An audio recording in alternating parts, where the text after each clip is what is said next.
Hello everyone, welcome to my channel. In today's video, we are going to study chapter number 10 of class 11 biology, which is cell cycle and cell division. So in this chapter, we are going to study how the cell is going to divide, है ना, cell divide कैसे होता है और cell का जो cell cycle होता है, मतलब दो सेल के बीच में जो डिवीजन हो रहा है. For example this is a cell और ये सेल जो है डिवाइड करके दो पार्ट में दो नए सेल्स बना रहा है. इसके बीच में ये जो ड्यूरेशन चल रहा है, जो भी चीज़ें होती हैं उसी को सेल साइकिल बोलते हैं.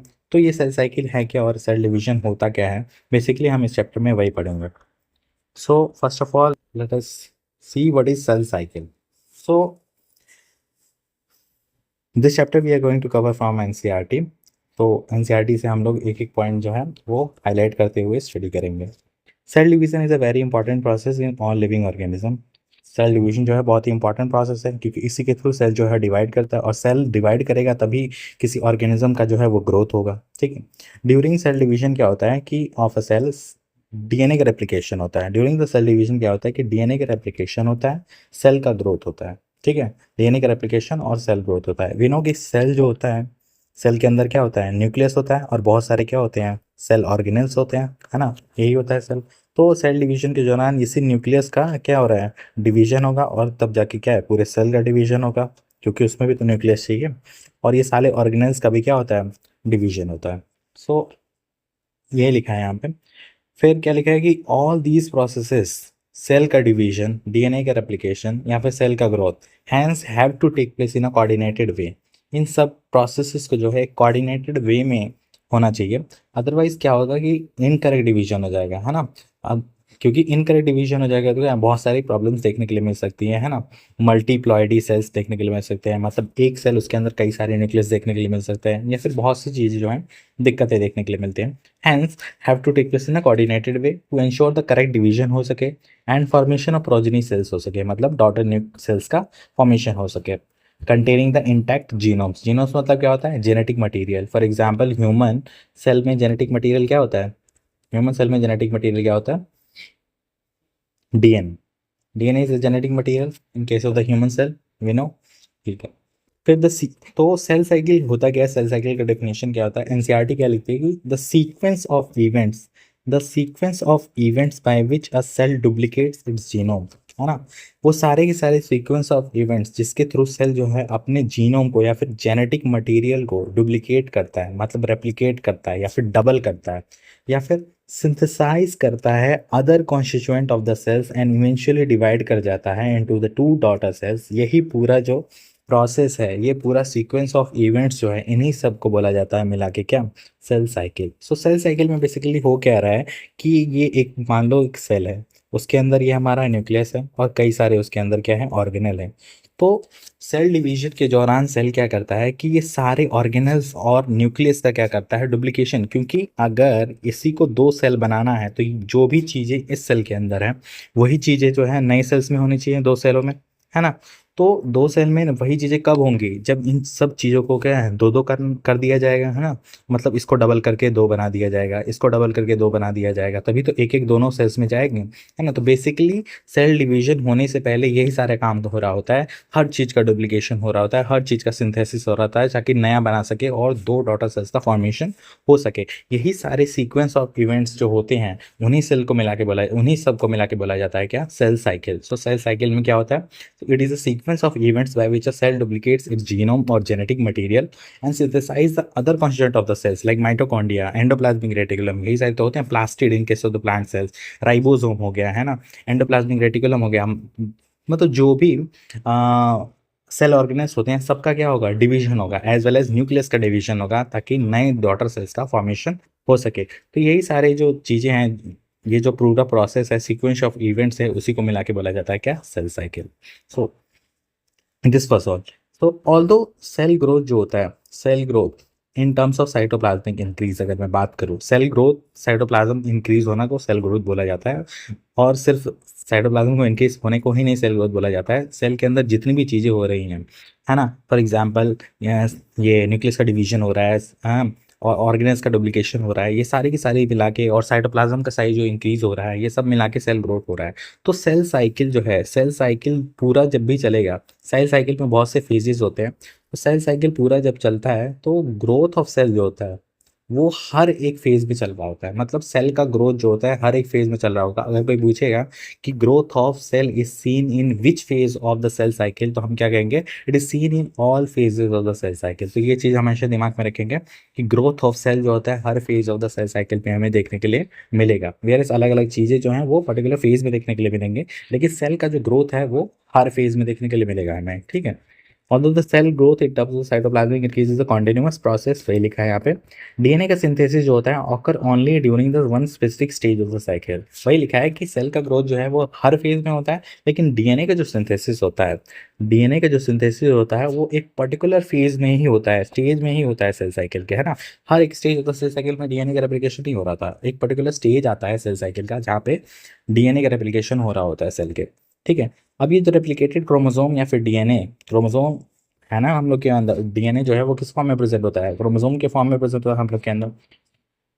तो रेप्लिकेटेड क्रोमोसोम या फिर रेप्लिकेटेड डीएनए जो होता है हम लोग की बॉडी में सेल के अंदर are then distributed to the daughter nuclei. अब ये रेप्लिकेट कर दिया हमने, मतलब जेनेटिक मटेरियल को हमने डुप्लीकेट कर दिया। अब डुप्लीकेट कर दिया तो क्या करना है, हमको दो सेल के अंदर भेजना है, ऐसे डिवाइड करना है कि वो दो पार्ट में चले जाए, है ना। तो यही बेसिकली होता है। तो replicated chromosomes are then distributed to daughter nuclei by a complex series of events during cell division. Complex series of events, बहुत सारे इवेंट्स चलते हैं, उसके थ्रू हम ये क्या करते हैं कि जो रेप्लिकेटेड डीएनए है उसको डॉटर डॉटर सेल्स में डिस्ट्रीब्यूट करते हैं। एंड द इवेंट्स जो होते हैं ये सारे के सारे वो जेनेटिक कंट्रोल में होता है। जेनेटिक कंट्रोल मतलब जो सेल के अंदर न्यूक्लियस प्रेजेंट है उसके अंदर जो डीएनए प्रेजेंट है या फिर आरएनए प्रेजेंट है, जो भी जेनेटिक मटेरियल है पर्टिकुलर ऑर्गेनिज्म का, तो जो भी जेनेटिक मटेरियल है तो वही कंट्रोल कर रहा होता है ये सारे इवेंट्स जो है। अगर कोई पूछे कि ये सारे इवेंट जो सेल साइकिल के दौरान हो रहे हैं उसको कंट्रोल कौन करता है, तो हम लोग की बॉडी में सारी चीज़ें कंट्रोल कौन करता है, ब्रेन। वैसे ही कंप्यूटर में कौन कंट्रोल करता है सारी चीज़ें, सीपीयू। वैसे ही सेल के अंदर जो ब्रेन या फिर ब्रेन ऑफ द सेल जो होता है उसको क्या किसको बोलते हैं, न्यूक्लियस को बोलते हैं। तो ये सारी चीज़ें कौन कंट्रोल कर रहा है, न्यूक्लियस। न्यूक्लियस के अंदर क्या प्रेजेंट है, genetic material. Okay okay. So अब हम बात कर लेते हैं phases of cell cycle. So एक ओवरव्यू में दे देता हूँ कि फेजेस ऑफ सेल साइकिल की अगर हम बात करें, फेजेस ऑफ सेल साइकिल की अगर मैं बात करूँ तो देयर आर बेसिकली दो फेजेस, है ना। दो फेजेस होते हैं सेल साइकिल के। एक होता है इंटरफेज, एक होता है इंटरफेज, एक होता है एम फेज, है ना। इंटरफेज क्या होता है, दो एम फेज के बीच में डिफरेंस होता है। फॉर एग्जाम्पल ये एक सेल है ना, एक सेल है एक, ठीक। ये सेल जो है वो पहले जाएगा इंटरफेज में, फिर उसके बाद इसका डिवीजन हो जाएगा और वो जाएगा किसमें, एम फेज में। आई फेज के बाद फिर दोबारा ये सेल किसमें चला आएगा, इंटरफेज में चला जाएगा और फिर ये एम फेज में।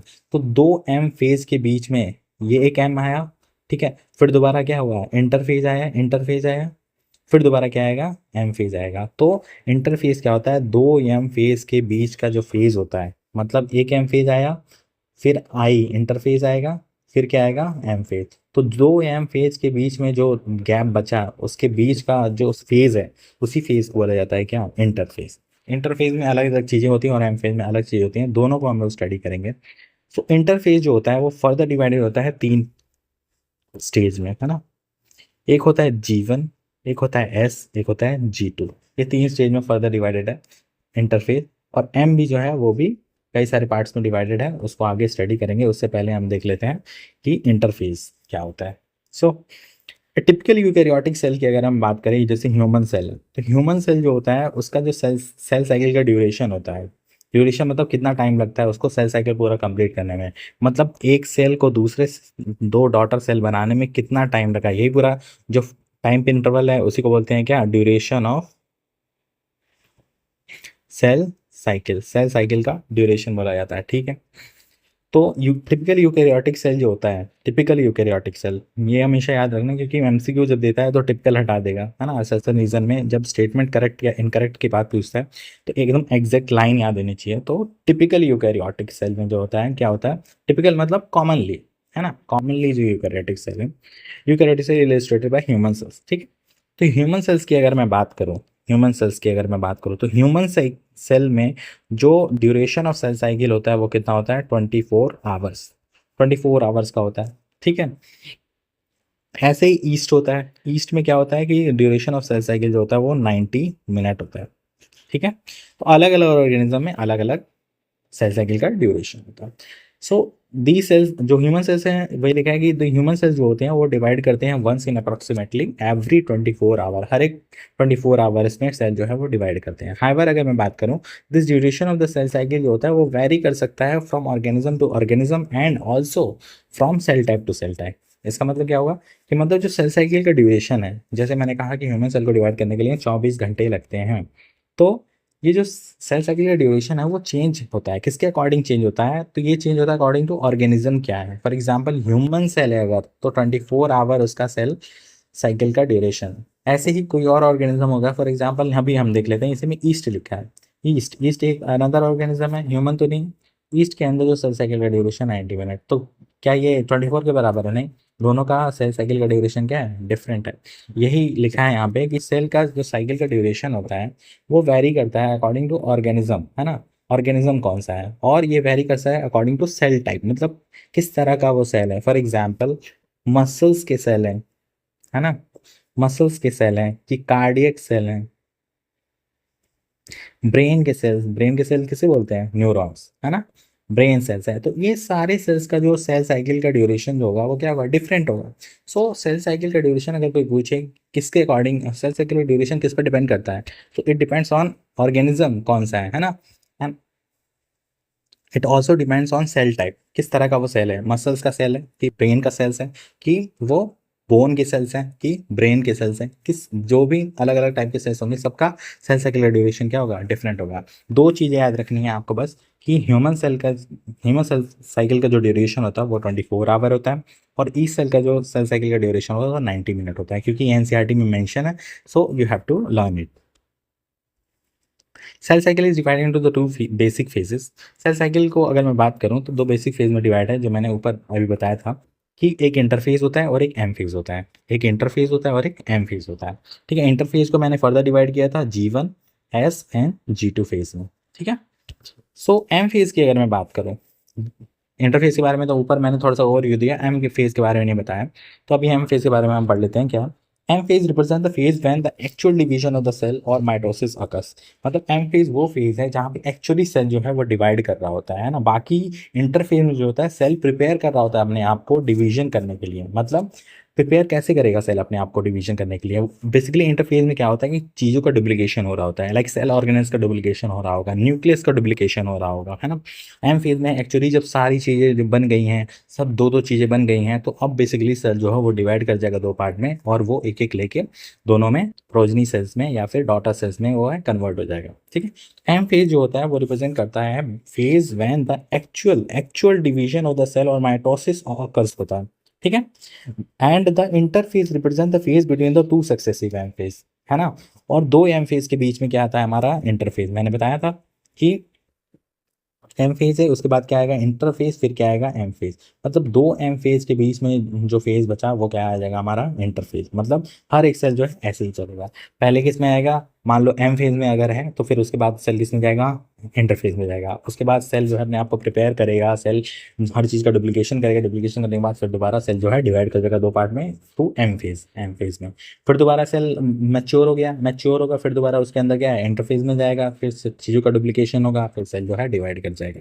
तो इंटरफेस जो होता है दो एम फेज के बीच में डिफरेंस होता है, और ये पॉइंट जो है हमेशा पूछ लिया जाता है कि ये स्टेटमेंट दे दिया जाता है कि interphase is the phase between the two M phase successive M phase, और M phase is the difference, M phase is the phase between the two successive I phase. तो कौन सा ऑप्शन सही होगा, तो interphase is the phase between the two successive M phases. So इस point को highlight कर लेते हैं कि जो इंटरफेज जो होता है वो फेज होता है between two successive M phase, ना कि एम फेज होता है between the two successive I phase. Okay, interphase. It is significant to note in the 24 average duration of the life cycle. ठीक है, the cell division proper last for only about an hour, the interphase last more than 95% of the cell cycle duration. कहने का मतलब ये है कि मैंने बताया कि सेल जो है इंटरफेज में जाता है और एम फेज में जाता है, जो टाइम लगता है, फॉर एग्जाम्पल 24 आवर का जो सेल साइकिल ड्यूरेशन है ह्यूमन सेल का 24 आवर, तो इसका जो 95% टाइम है वो कौन कंज्यूम कर लेता है? इंटरफेज।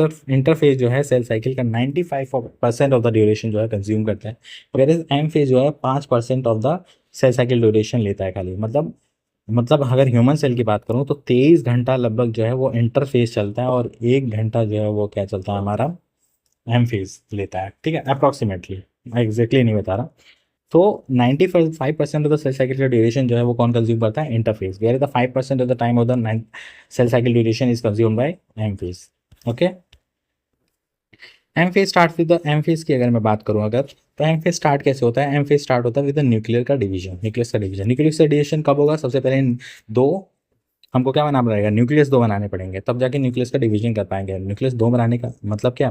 कि जेनेटिक मटेरियल जो प्रेजेंट है उसको डुप्लीकेट करना पड़ेगा, दो बनाने पड़ेंगे उसके जेनेटिक मटेरियल को, तब जाके न्यूक्लियस का डिवीजन हो पाएंगे। तो एम फेज में बेसिकली क्या होता है कि न्यूक्लियस का डिवीजन हो रहा होता है corresponding to the separation of the daughter chromosome का सेपरेशन होता है, जिसको कैरियोकाइनेसिस बोलता है। कैरियोकाइनेसिस को अगर मैं लिटरल मीनिंग देखूं कैरियोकाइनेसिस की, तो क्या होता है? कैरियो मतलब होता है न्यूक्लियस, एंड काइनेसिस मतलब होता है डिवीजन, है ना।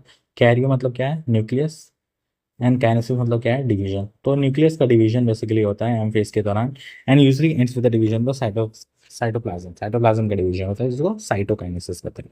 तो हम कह सकते हैं कि एम फेज में क्या हो रहा है हमारा? एम फेज में क्या हो रहा है? एम फेज में दो चीजें हो रही हैं, एक हो रहा है कैरियोकाइनेसिस मतलब न्यूक्लियस का डिवीजन, कैरियोकाइनेसिस, और दूसरा क्या हो रहा है? साइटोकाइनेसिस। साइटो मतलब साइटोप्लाज्म का डिवीजन, साइटोकाइनेसिस, काइनेसिस मतलब डिवीजन। तो साइटोप्लाज्म का डिवीजन हो रहा है, और यहाँ पे कैरियोकाइनेसिस मतलब न्यूक्लियस का डिवीजन हो रहा है। तो एम फेज में ये दोनों चीज़ हो रही है। एक बार और मैं बता देता हूँ, एक ओवरव्यू दोबारा दे देता हूँ। हमने अभी तक पढ़ा सेल साइकिल। सेल साइकिल में बनाया है दो फेज में ये डिवाइडेड है, एक होता है इंटरफेज, एक होता है एम फेज। ठीक है, इंटरफेज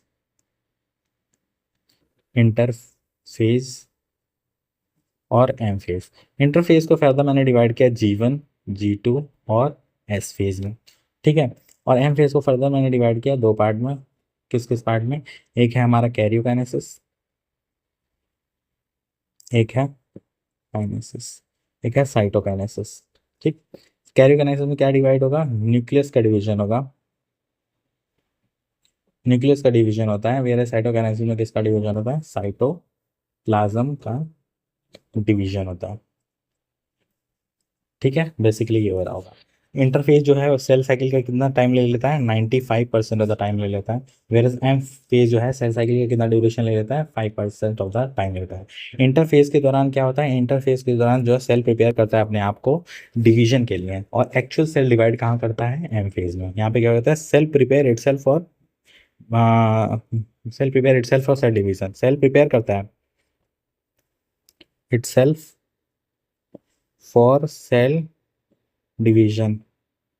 राइटिंग थोड़ी बेकार है मेरी, डिवीजन। और एम फेज में क्या होता है एग्जैक्टली? एम फेज में जो होता है सेल एक्चुअली डिवाइड करता है,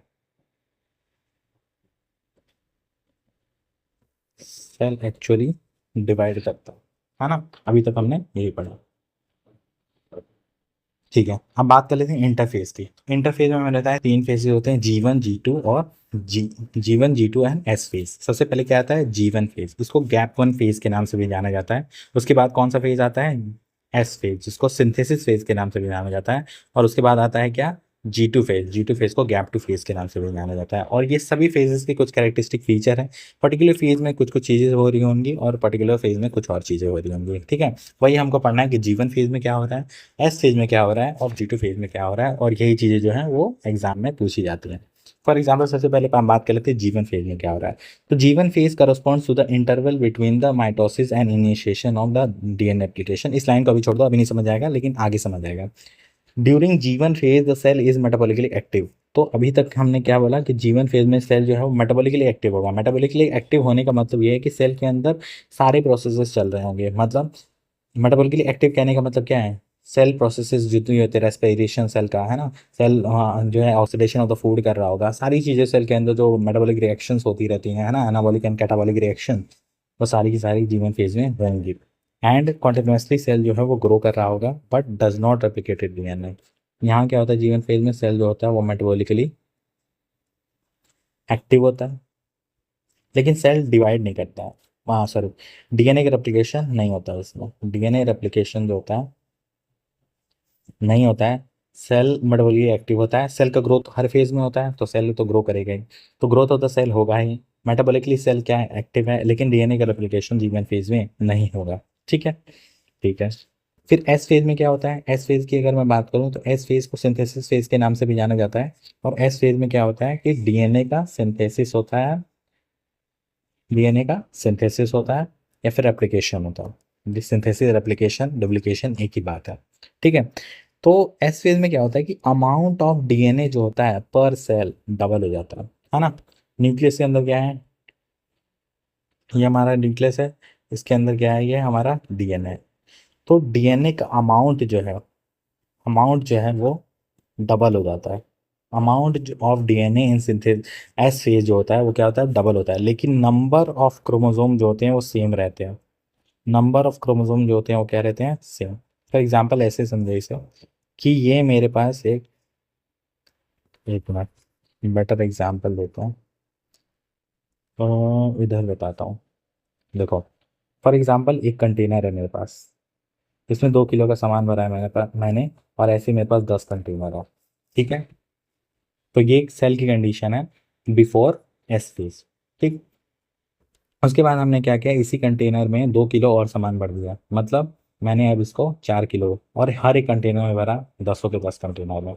तो अभी मेरे पास कंटेनर कितने हैं, टोटल 10। पहले कंटेनर कितने थे, 10। लेकिन अमाउंट जो उसमें पहले कितना था, 20 kg, 2 × 10 20 kg था सामान। अब उसमें कितना सामान है, 40 kg सामान है। ठीक है, अमाउंट तो बढ़ गया, लेकिन नंबर ऑफ कंटेनर हमारे पास कितने हैं, उतने ही हैं। वैसे ही यहाँ पे भी है। यहाँ पे क्या है कि क्रोमोसोम का नंबर जो है वो क्या है, सेम, मतलब कंटेनर, ये कंटेनर क्या हो गए, क्रोमोसोम, ये क्या हो गए, क्रोमोसोम। और ये अमाउंट जो है, जो मैंने वेट डाला है 2 किलो, और वो क्या है, अमाउंट ऑफ डीएनए। तो अमाउंट ऑफ डीएनए जो है वो डबल कर जाता है ड्यूरिंग द एस फेज, लेकिन नंबर ऑफ क्रोमोसोम जो होते हैं वो क्या रहते हैं, सेम रहते हैं। ठीक है, ये चीज़ हमेशा याद रखेंगे कि during the S phase synthesis of DNA occurs, replication of DNA occurs, लेकिन क्या होता है कि अमाउंट ऑफ डीएनए तो बढ़ जाता है, लेकिन नंबर ऑफ क्रोमोसोम जो होते हैं वो क्या रहते हैं, सेम, वो नहीं चेंज होते हैं। क्रोमोसोम के नंबर क्या होते हैं, सेम, ये याद रखेंगे। In animal cells, for example, there is no increase in number of the chromosome if the cell has diploid. अगर सेल पहले डिप्लॉयड था, डिप्लॉयड मतलब 2 है। एन जो होता है अप्लाइड नंबर ऑफ क्रोमोसोम को डिनोट करता है, 2n जो है डिप्लॉयड नंबर ऑफ क्रोमोसोम को डिनोट करता है, 3n जो है वो ट्रिप्लॉयड नंबर ऑफ क्रोमोसोम को डिनोट करता है। ठीक है, मतलब 3 पेयर्स ऑफ क्रोमोसोम प्रेजेंट है। इसमें क्या है, 2 पेयर्स ऑफ क्रोमोसोम प्रेजेंट है। एन में हैप्लॉयड मतलब सिंगल क्रोमोसोम नहीं प्रेजेंट है ना। तो DNA application begin in animal cells during the S phase. क्या होता है, डीएनए का रेप्लिकेशन होता है न्यूक्लियस के अंदर, एंड सेंट्रियोल का डुप्लीकेशन होता है साइटोप्लाज्म के अंदर। तो ये चीज़ें भी हमें याद रखनी है कि एस फेज के दौरान सिर्फ डीएनए का सिंथेसिस नहीं हो रहा है। डीएनए का सिंथेसिस तो न्यूक्लियस के अंदर हो रहा है, लेकिन बाहर क्या हो रहा है, ये अगर सेल है, ये उसका न्यूक्लियस है, तो न्यूक्लियस के अंदर क्या हो रहा है, डीएनए का डुप्लीकेशन हो रहा है। बाहर क्या हो रहा है, सेंट्रियोल नाम का एक क्या होता है, सेल ऑर्गेनेल होता है, उसका डुप्लीकेशन हो रहा है। सेंट्रियोल क्या करता है, सेल डिवीजन में हेल्प करता है।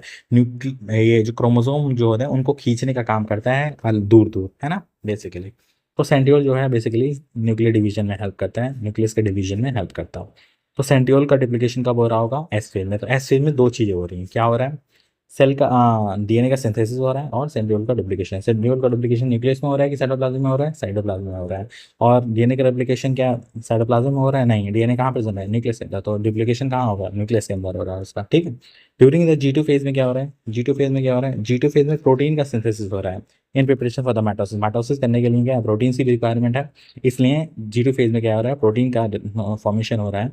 While the cell grow continuous, cell जो है ग्रो करता ही रहेगा, वो तो हर फेज में करता रहेगा। तो अभी तक जो जो भी हमने पढ़ा है उसको एक बार मैं समराइज कर देता हूँ। Once again I would like to summarize it here, यहाँ कर देते हैं समराइज। तो अभी तक हमने पढ़ा एम फेज, एम फेज नहीं पढ़ा था हमने, सॉरी इंटरफेज पढ़ा था। इंटरफेज, इंटरफेज में मैंने कहा कि 3 फेजेस होता है। कितने होते हैं, 3 फेजेस। G1, उसके बाद क्या आता है, एस, उसके बाद क्या आता है, G2। ये सीक्वेंस है। सबसे पहले G1, G1 में सेल क्या है, मेटाबॉलिकली एक्टिव है, cell is metabolically active, cell जो है मेटाबॉलिकली एक्टिव है। और सेल क्या, डीएनए का सिंथेसिस हो रहा है, डीएनए का रेप्लिकेशन हो रहा है, रेप्लिकेशन हो रहा है नहीं, डीएनए का रेप्लिकेशन नहीं हो रहा है। दूसरा फेज क्या है, सिंथेसिस फेज। सिंथेसिस में क्या हो रहा है, दो चीज़ें हो रही हैं, क्या है, एक डीएनए का रेप्लिकेशन हो रहा है और एक क्या हो रहा है, सेंट्रियोल का डुप्लीकेशन हो रहा है। सेंट्रियोल का भी रेप्लिकेशन हो रहा है या डुप्लीकेशन बोल सकते हैं, डुप्लीकेशन या डिवीजन, या डिवीजन। तो अगर मैं पूछूं कि डीएनए का रेप्लिकेशन कहाँ हो रहा है, न्यूक्लियस में कि साइटोप्लाज्म में, तो कहाँ हो रहा है, न्यूक्लियस में। और सेंट्रियोल का डुप्लीकेशन कहाँ हो रहा है, न्यूक्लियस में कि साइटोप्लाज्म में, साइटोप्लाज्म में, क्योंकि सेंट्रियोल कहाँ प्रेजेंट होता है, साइटोप्लाज्म में प्रेजेंट होता है। ठीक है। G2 फेज में क्या हो रहा है, G2 फेज में किसकी सिंथेसिस हो रहा है, प्रोटीन का सिंथेसिस, जो कि रिक्वायर्ड है किसमें, माइटोसिस में प्रोटीन का सिंथेसिस होता है। ठीक है। तो हमने अभी तक क्या पढ़ा कि इंटरफेज में तीन फेजेस होते हैं, G1, S और G2। ये सीक्वेंस फॉलो करता है ना। इंटरफेज जब स्टार्ट होता है सबसे पहले G1 फेज में, गैप वन फेज में एंटर करता है सेल। उसमें क्या होता है कि सेल मेटाबॉलिकली एक्टिव होता है, सेल जो है मेटाबॉलिकली एक्टिव होता है, उसके अंदर मेटाबॉलिक रिएक्शंस चल रही होती हैं सारी की सारी, ठीक है ना, जो भी चलती हैं एक लिविंग सेल के अंदर, कैटाबॉलिक एनाबॉलिक, है ना। और क्या होता है कि डीएनए रेप्लिकेशन नहीं हो रहा होता है यहाँ पे, सेल सेल जो है मेटाबॉलिकली एक्टिव है और सेल अपने आप को प्रिपेयर कर रहा है किसके लिए, डिवीजन के लिए। तो उसके लिए एस फेज में क्या होता है, एस फेज में हमारा सेल जो उसके बाद किसमें जाता है, एस फेज में। एस फेज में क्या होता है, डीएनए का रेप्लिकेशन होता है किसमें, न्यूक्लियस के अंदर। और क्या होता है, सेंट्रियोल का डुप्लीकेशन या फिर डिवीजन कहाँ, साइटोप्लाज्म में, क्योंकि कहाँ प्रेजेंट है, साइटोप्लाज्म में। जी टू में क्या होता है कि प्रोटीन का सिंथेसिस होता है। ठीक है। ठीक है। तो इंटरफेस हमने खत्म कर लिया। अब हम एंटर कर जाएंगे किसमें, एम फेज में। उससे पहले हमको जानने की जरूरत है, एक और फेज होता है जी नॉट फेज। इस पे अक्सर क्वेश्चन पूछ किया जाता है नीट में, तो इसको भी पढ़ लेते हैं कि जी नॉट फेज क्या होता है और क्यों होता है। Some cells in the adult जो होते हैं do not appear to exhibit the division. Some cells in adult animals जो होते हैं do not appear to exhibit the division, मतलब कुछ सेल्स हम ह्यूमन के अंदर होते हैं जो डिवीजन नहीं करते हैं, है ना। क्योंकि अगर सेल डिवीजन करता रहेगा तो आदमी हमेशा ग्रो करता रहेगा, है ना, बहुत लंबा हो जाएगा, बहुत बड़ा हो जाएगा, हमेशा डिवाइड अगर करता रहा हर एक सेल तो कुछ सेल्स जो होता है हम लोग की बॉडी में डिवाइड नहीं करते हैं, ठीक है। लाइक हार्ट सेल्स अगर डिवाइड करने लगे तो हार्ट का साइज क्या हो जाएगा, बड़ा हो जाएगा। और इस कंडीशन क्या होता है, बोलते हैं कार्डियोमेगैली। कार्डियो कार्डियो के मतलब क्या होता है, हार्ट, और मेगैली मतलब क्या होता है, इंक्रीज इन साइज, साइज बढ़ जाना, है ना। तो कार्डियोमेगैली हो जाएगा, उतना जगह ही नहीं है अकोमोडेट करने के लिए। तो इस वजह से सेल, हार्ट के सेल्स जो होते हैं वो एक particular phase of the life तक जो है वो डिवाइड करते हैं, उसके बाद जो है स्टॉप कर जाते हैं। एंड मैनी अदर सेल जो होते हैं डिवाइड ओनली ओकेजनली। कुछ सेल जो होते हैं वो ओकेजनली ही डिवाइड करते हैं, हमेशा डिवाइड नहीं करते रहते हैं, जब जरूरत होती है तभी, as needed to replace the cells. Like अगर हमको इंजरी लग गई तो वहाँ के टिश्यू जो है, वहाँ के जो सेल है वो क्या हो जाएंगे, डिस्ट्रॉय हो जाएंगे। तो फिर दोबारा नए सेल बन जाते हैं, है ना। फिर दोबारा वो हील कर जाता है और सही हो जाता है हम लोग का स्किन, फिर दोबारा वहाँ पे अभी रीअपियर हो जाता है ना। तो वो किसके थ्रू अपीयर होता है, सेल का डिवीजन होके, है ना। तो सेल डिवीजन कब होगा, जब सेल जो है डैमेज होगा, है ना, सेल का रिपेयर करना होगा, या फिर इंजरी टू सेल होगी, या फिर सेल का डेथ होगा, तब हम फिर दोबारा सेल का फॉर्मेशन करेंगे, तभी खाली डिवीजन करेंगे। अदरवाइज सेल को डिवाइड नहीं करना है। तो जब सेल डिवाइड नहीं करता है तो वो किस फेज में चला जाता है, जी नॉट फेज में। वही यहाँ पे लिखा है कि these cells do not divide further and exit G1 phase two enter in an inactive stage. कैसा है ये, इनएक्टिव स्टेज है, लेकिन मेटाबॉलिकली एक्टिव होता है। स्टेज ये इनएक्टिव है, लेकिन इसमें सेल जो है मेटाबॉलिकली एक्टिव होगा, अभी आगे पढ़ेंगे। इसको क्विसेंट स्टेज के नाम से भी जाना जाता है। Cell in this stage remains metabolically active रहेगा, लेकिन no longer to proliferate. Proliferate मतलब डिवाइड नहीं करेगा, है ना। अनलेस कॉल टू डोस हो, जब तक उसे कहा नहीं जाएगा, depending on the requirement. Requirement क्या है, अगर सेल का डेथ हो रहा है या फिर इंजरी हो रही है तो हम कहेंगे सेल भाई तुम डिवाइड करो, ताकि वो हील कर जाए जो चोट लगी है। तो अभी तक हमने क्या कहा, जी नॉट फेज क्या है। तो पहली बात तो हमने ये जाना कि जी नॉट फेज जो है वो G1 फेज के बाद आ रहा है। ये G1 फेज है, फिर क्या आता था, एस फेज, फिर क्या आता था, फिर क्या आता था, G2 फेज। तो सर G1 फेज में कब डिसाइड करता है कि जी नॉट में जाना है कि नहीं, G1 के बाद। G1 फेज में है तो अगर उसको डिवाइड नहीं करना है तो वो किस में चला जाएगा, जी नॉट फेज में चला जाएगा, ठीक है। जी नॉट फेज में सेल जो है, जी नॉट फेज को बोलता है inactive stage. G naught phase कैसा है, जी नॉट के बारे में कुछ लिख देते हैं यहाँ पे, मैं बता देता हूँ। जी नॉट के बारे में खास बात क्या है कि जी नॉट क्या है, इनएक्टिव, इनएक्टिव स्टेज है। इसको क्विसेंट